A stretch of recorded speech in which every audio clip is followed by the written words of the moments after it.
school bus? Is this the magic school bus? Magic school bus? Magic school bus? You mean magic school bus? Magic school bus? Magic school bus? Magic school bus?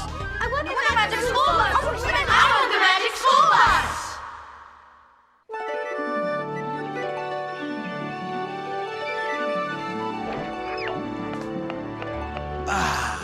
So, Liz, how does it feel to have your very own island out here in the middle of nowhere?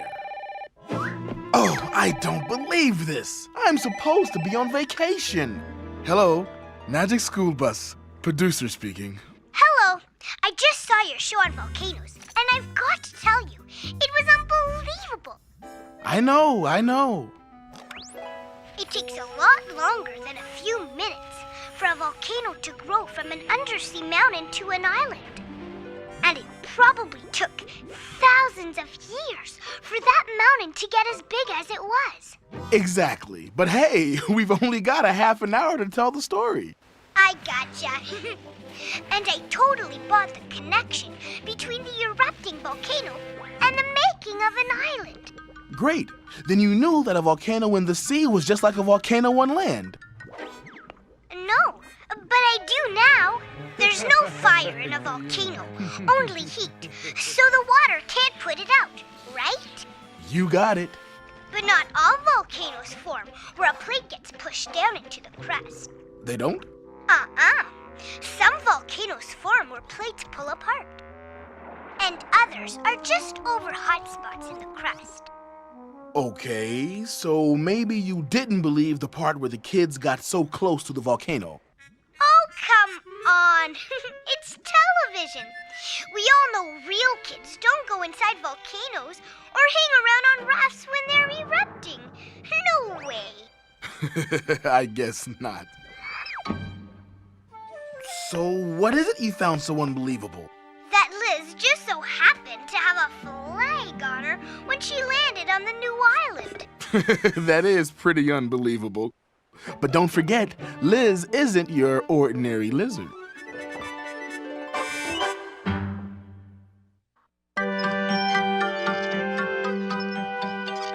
Well, I'll tell you this, Liz. It's the first time Valerie, Miss Frizzle, has paid my mechanics fee in robots. Get that, will you?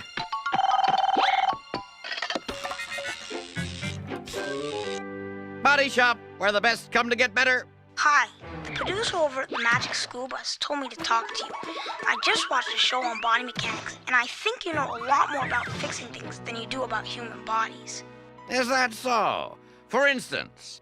Well, for instance, there are a lot more bones and muscles in the human body than you actually showed. Of course there are. And did you know there are 27 bones in the hand alone? And it takes 14 muscles to make a funny face? That's pretty amazing. But what about ligaments and tendons? You didn't even talk about them. You're right, kid. But we can't show everything in a half hour. Ligaments are bands that hold the bones at your joints together, so they don't move too far in the wrong direction. And tendons hook your muscles to your bones so you can hop and jump around. People aren't the only things that work that way, you know. Of course not. Cats, dogs, horses, snakes, fish, even lizards need bones and joints and muscles to move. But some animals, like insects, don't have bones at all. Instead, they have a stiff covering on the outside, which works with the muscles on the inside to let them move. Come on, it takes more than bones, joints, and muscles to build a real robot. I mean, it would need a battery or an engine for energy, and some sort of brain to control it. Are you saying that the Ralphie bot is brainless? Well, yeah, I guess so. Well, all I can tell you is this. For not having a brain, he makes a pretty good Sunday. Thanks for checking in.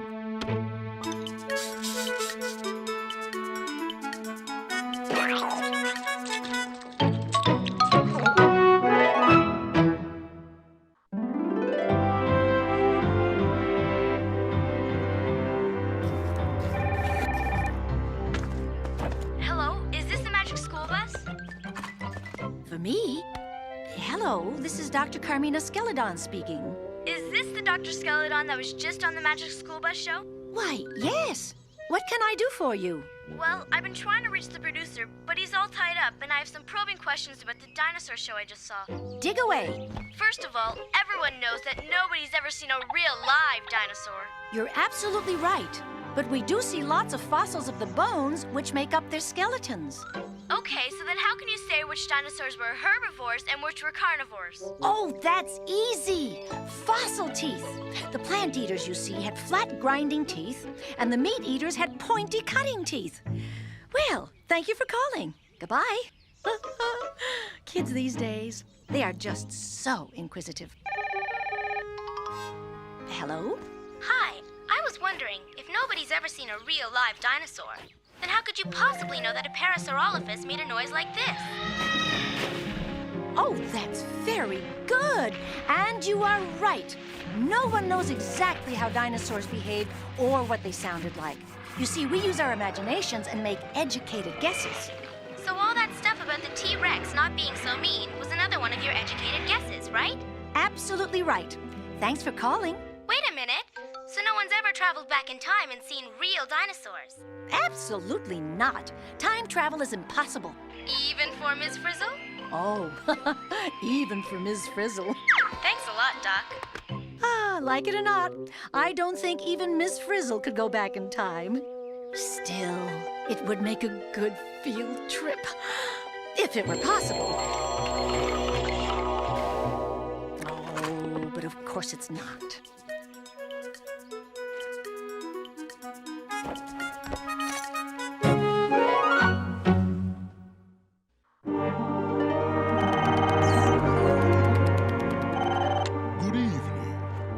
Is this the magic school bus?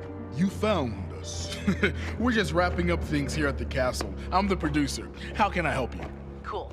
I have some questions about your show on bats. I'm hung up on a few things. You're not the only one. What's on your mind?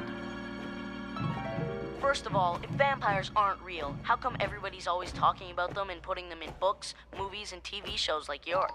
Because the idea of vampires is scary, and people like to be scared by make-believe monsters. Okay, next question. How come there was only one kind of bat on your show? There are almost 1,000 different kinds, you know. You're right. More than almost any other kind of mammal, and they live all over the world. And though most of them eat insects, some eat pollen, nectar, fruit, frogs, fish, other bats, and even lizards. Bet no one told Liz that, huh? Well, those kind of bats were banned from the set, and we had very tight security. Yeah, another thing. The only bat sounds we can hear are the squeaks bats make when they communicate. And we really can't hear the sounds bats use to echolocate. They're too high-pitched for us to hear. Hey, give us a break. You know, if we didn't use a little movie magic, you wouldn't have understood how they worked. Okay, I'll give you that one. But here's something I don't think you wanted to mention. There are 3 kinds of bats that do feed on blood. Yes, but they're only called vampire bats because the people who named them had heard make-believe vampire stories. Not only that, vampire bats don't even suck blood. They make a tiny cut in the animal and lap up the blood that comes out.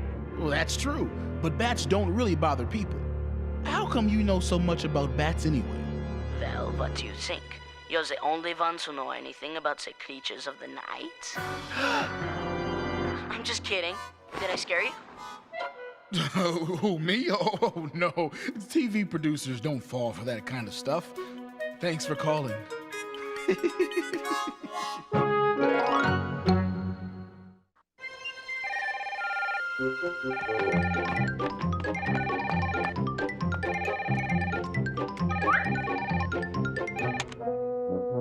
Hello? Hello? Is this the magic school bus? Yes, this is the producer speaking. Well, I'm from GMM, and I'm steamed. GMM? The Great Moth Majority. I just saw your butterfly show. And from what I saw, you don't seem to know that there are more different kinds of moths than butterflies. I do know that. But you didn't give them equal time. We hardly had time to cover butterflies properly. Well, moths and butterflies don't just have eye spots for surprise, you know. If you say so. When a bird tries to catch a moth or a butterfly, it goes for the eyes. And if it goes for the eye spots, all it gets is a beak full of wing. Believe me, I put a moth in the show. If I could only catch one. Catch one? That reminds me. Janet running around trying to catch a butterfly with a net was insensitive and an inappropriate field study. Yes, but that's Janet's character. Insensitive and inappropriate. That doesn't excuse improper behavior. Moths and butterflies should be left alone. You're right. By the way, butterflies aren't only found in the swamp. You can find them almost anywhere. Right again. You can find them in the forest, the desert, the mountains, in a shoe. In a shoe? I don't know about a shoe, but I do know when the great moth majority is done with you. You'll probably be looking for another job. Funny you should mention that. I'm trying out for another job right now. And what would that be? Network producer. Gotcha.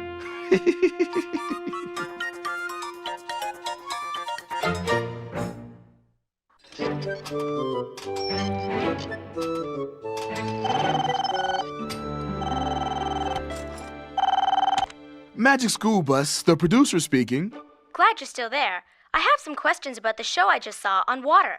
Look, I'm really kind of busy now. Can you call back tomorrow? This won't take long. I just want to know who you think you're kidding. Kids can't turn into water. We know that. We just wanted the kids to behave like water, not be water. And kids can't evaporate either. And they can't become clouds or condense into raindrops. Listen, we weren't trying to fool anybody. Everything the kids in the show did, water can do, and does. Thanks for your question. Is this you again? No, this is another kid. I have a question about the water cycle.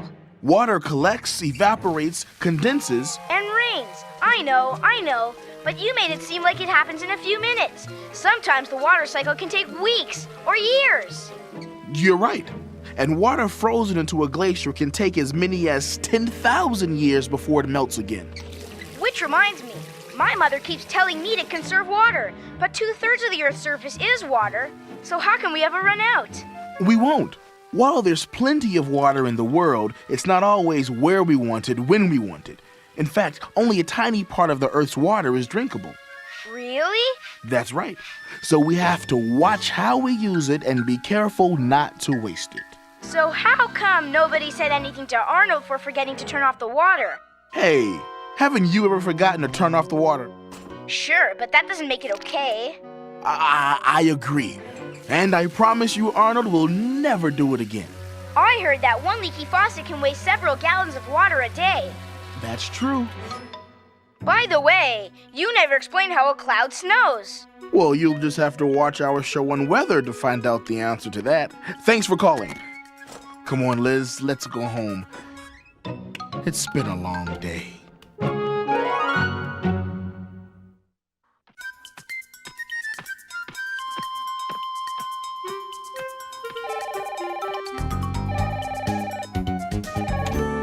Magic School Bus, producer speaking. Hi, I just watched your show on microbes. I have a couple of questions. Are they little questions? No, but I'll be short. Okay, you win. What's your question? First of all, since people can't really shrink, how can anyone get close enough to a microbe to see what it looks like? The only way is through a microscope, which makes things appear hundreds and thousands of times bigger than they really are. Take water, for example. Under a microscope, you can see all sorts of things in water you didn't know were there. Like what? Well, you might see Tricholomonas, Spirogyra, Fragillaria, Anabina, or even Sonora. So a microbe is any tiny organism that you need a microscope to see, right? You got it. Well, how many microbes would you have to pile on top of each other before you could see them with your naked eye? Oh, millions. But when they do pile up like that, that's when you see them, like with mildew and mold. And what about germs? Those are microbes that can make you sick, right? That's true, but that doesn't mean all microbes are bad. In fact, most are harmless. We just called them crooks in the show to make it a mystery. Some microbes even help us out. You mean like the ones that saved Keisha's cucumber? Exactly. Now, some microbes even make the holes in Swiss cheese. You're kidding. Nope. Others, like bacteria, change milk into yogurt and sour cream. And yeasts are microbes that help make breads and pizza dough. Cool. I love pizza. I like pizza too, but I'm afraid you'll have to call back for your order. We have a small problem. Thanks for your questions. Oh, hey, Liz. If you ever get that down, I'll take 1 pizza to go, cheese, tomatoes, some paramecium, a handful of lactobacters. Oh, and oh yeah, go easy on the fungus.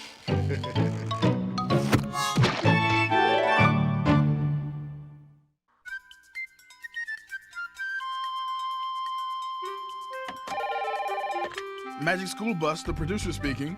Hi, I just watched a show on engines. It was a real blast. Only one question. Do you really expect us to believe that Miss Frizzle and her class could stay alive inside a real engine when it's running? It's more than 3,000 degrees in there.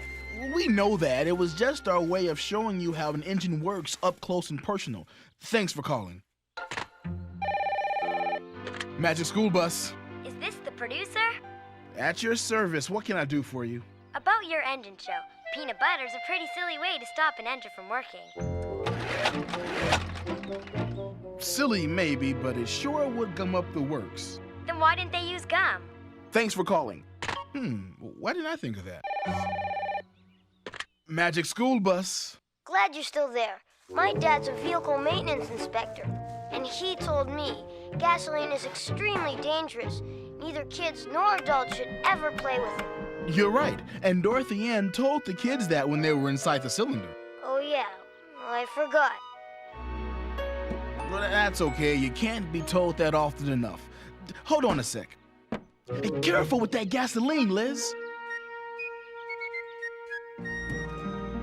Any other questions? Well, aren't there a lot more pieces to an engine than you mentioned in your show? Oh, a lot. Like the radiator to keep the engine from getting too hot, and the battery that makes the spark plug spark. But we can only show so many in a 30-minute program. Would you mind calling back? Liz! Hey, Liz! Turn that thing off! I can't hear!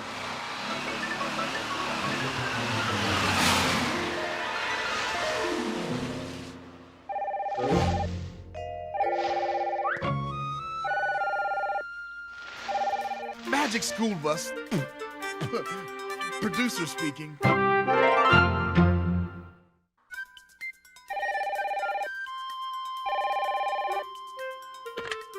Magic School Bus, the producer speaking.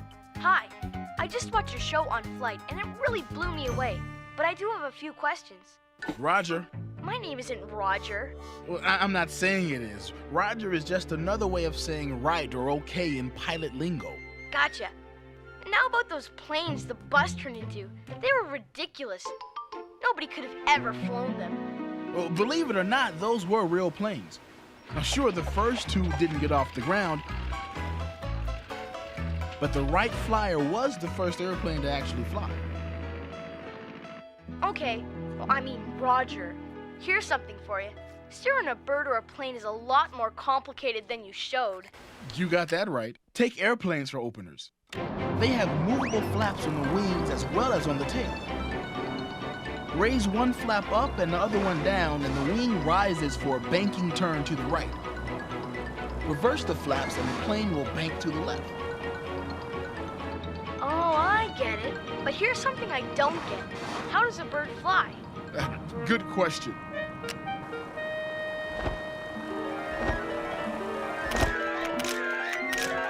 The movement of a bird's wing is so complicated, it took stop-motion photography to figure it out.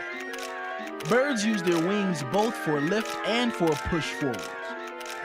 Roger, but you didn't say anything about the hardest part of flying, landing. Well, we showed it, but we didn't talk about it. To land, you have to slow down and fly close to the ground. Reduce your lift so you slowly sink until your wheels touch the ground. Then cut the power and apply the brakes. But landing isn't always easy. Even birds mess up once in a while.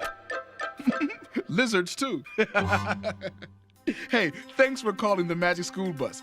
Keep watching and keep them flying.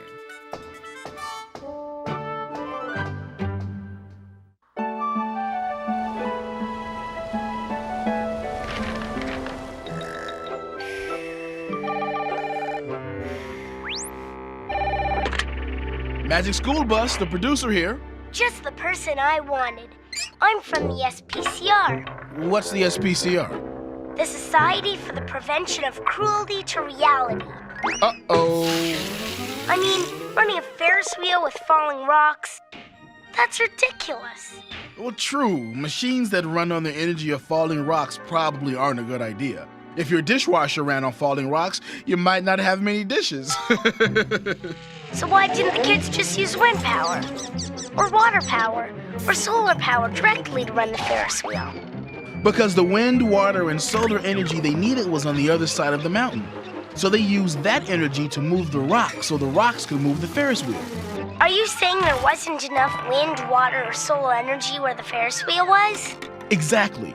There are lots of different sources of energy, but unless you can harness them and move the energy to your machine, you can't use it. Seems to me moving energy can be dangerous and shouldn't be done carelessly. That's a good point. Energy is powerful, and power can be dangerous if you don't know how to use it. Okay, that's cool. And the SPCR doesn't mind a little reality bashing in the name of education. But there are limits. Go ahead, I'm sitting down. What's the problem? You really expect us to believe that Mikey had the power to actually knock the bell clear off the hammer slammer? Listen, just between us, we had a story conference about that, and it was Miss Frizzle's idea. You mean Ms. Frizzle is real? Well, she does have her moments, but you didn't hear it from me. Okay, thanks for calling. Bye.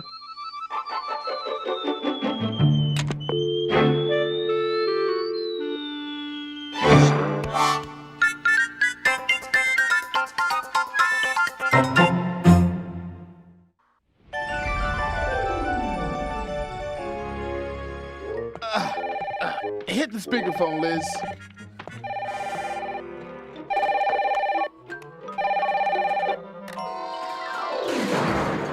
Hello? Is this the Magic School Bus? Radio, and you're talking to the producer. You have a question? Yes. I just saw your show on meteors and asteroids, and I want to know if an asteroid could really destroy my school. Well, meteorites have hit our planet in the past and caused some problems, like the one scientists believe made the dinosaurs extinct. But it only happens once in a very great while. That's cool. Well, thanks. Magic School Bus. Hi, my question is about the comet. Can you really melt one? Sure. Comets melt whenever their orbit takes them too close to the sun. But if you wanted to melt one from here on Earth, you'd need a pretty big mirror. Thanks for calling. Magic School Bus. Yes, this is NASA calling. I understand you were trying to reach us? Well, actually, yes. And no. The kids on the show were trying to reach you. Understood. FYI, we all saw your show, liked it. Really? However, for the future, not all asteroids are made of metal. Well, we know that. But some are made of iron and nickel, and those are magnetic, correct? Affirmative. And some are made of stone, and magnets don't stick to those. Let's just make that clear, all right? Yes, ma'am. And another thing, it would have taken weeks for the asteroid to reach the sun. You made it seem like it could happen in seconds. Well, we had to fake it. I mean, you see, our show is less than 30 minutes long. What could we do? Yes, well, by the way, I apologize for leaving your kids on hold for so long, but here at the Space Center, things have a way of piling up. If you know what I mean.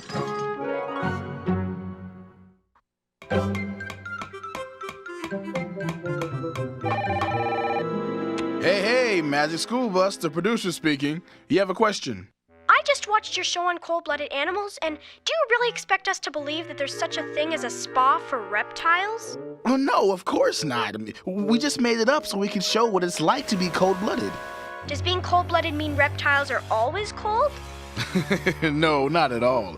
It just means that they move from place to place to warm up or cool down. Not that they're cold all the time or that they have cold blood. And all of the Herbst Haven staff are trained professionals, and you'd never do to reptiles what they did. It'd be too dangerous. Amphibians like frogs and toads, as well as fish and insects, are also cold-blooded. Now, believe it or not, mammals and birds are the only animals that keep warm from within. Do all reptiles do things like look for shade and sunlight to keep themselves at the right temperature? They have to. While they can tell when their temperature is getting too hot or too cold, they don't have an automatic heating or cooling system inside like we do. I get it. When it gets colder or warmer outside, cold-blooded creatures get colder or warmer inside. Spoken like a true herp lover. But what happens if they get too cold or too hot? Ah, good question. Normally, reptiles try to avoid getting into that situation. Now, if for some reason it gets too cold around them and they can't move to a warmer place, they might bury themselves under leaves or find shelter underground, kind of like hibernating. I see. So what about Liz? First of all, you have to remember that Liz is a magical lizard. Second of all, she'll do anything she can to make her life easier and more comfortable. So if I know Liz, she'll do everything possible to add a warm-blooded lifestyle to her cold-blooded life. And as Miss Frizzle said, nothing makes a herp as happy as when the temperature's just right.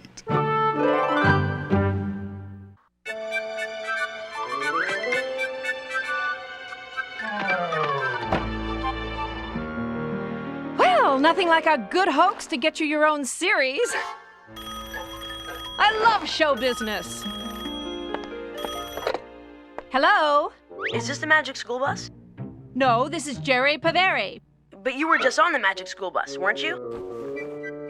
And now I'm on my way to fame and fortune. Goodbye. Wait a minute. I'd just like to say that it's dangerous to dive underwater unless there are lifeguards around. That's right, and the cuter they are, the better. Thank you and goodbye. And now, I'm out of here. Oh, should I let it ring?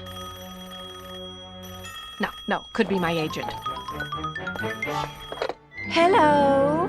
I just saw your show where the bus floated and sank by pushing water in and out of those big tank things. Well, that's ridiculous. Why? I don't know about any bus, but that's how submarines switch from floating to sinking and back again. By pushing water in and out of big tanks inside the hull. They do? They do. Goodbye. Now, do I have everything? Oh, I don't believe this. Hello, whatever it is you want, make it quick. I bet you I can make a solid copper penny float. Oh, no way. That would be so heavy it'd sink no matter what. All you've got to do is get it to push more water out of the way to hold its weight. So smash it thin and flat with a hammer, and then bend up the edges to make a copper boat. Then it'll float. Gee, thanks for the tip.